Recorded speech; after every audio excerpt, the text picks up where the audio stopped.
प्रधानमंत्री विश्वकर्मा योजना चंडीगढ़ में government medical college and hospital sector 32 Chandigarh में लॉन्च की गई। इस कार्यक्रम के मुख्य अतिथि माननीय बिजली और भारी उद्योग राज्य मंत्री कृष्णपाल गुर्जर थे। माननीय अध्यक्ष हरियाणा विधानसभा और विधायक ज्ञानचंद गुप्ता, चंडीगढ़ यूटी प्रशासक के सलाहकार धर्मपाल और शिवालिक बोर्ड के अध्यक्ष ओम प्रकाश देवीनगर ने भी इस कार्यक्रम में भाग लिया और संबोधित किया। प्रधानमंत्री विश्वकर्मा योजना मूल रूप से लाभार्थियों के बीच व्यापक जागरूकता फैलाने के लिए नई दिल्ली में यशोभूमि सेक्टर 25 द्वारिका से विश्वकर्मा जयंती के अवसर पर प्रधानमंत्री नरेंद्र मोदी द्वारा देश भर में 70 स्थानों पर वस्तुतः लॉन्च की गई थी। इस योजना का उद्देश्य गुरु शिष्य परंपरा या अपने हाथों और औजारों से काम करने वाले विश्वकर्माओं द्वारा पारंपरिक कौशल और परिवार आधारित अभ्यास को मजबूत और पोषित करना है। पीएम विश्वकर्मा का मुख्य फोकस कारीगरों और शिल्पकारों के उत्पादों और सेवाओं की पहुंच के साथ साथ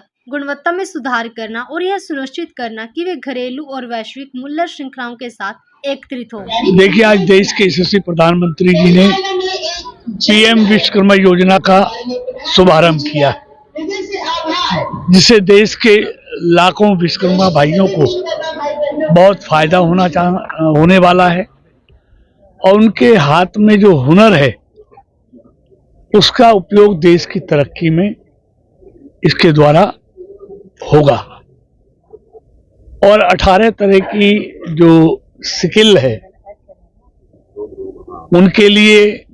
बगैर गारंटी के 3 लाख तक की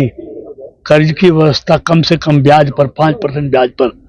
उनके लिए मोदी सरकार ने उसकी व्यवस्था की है।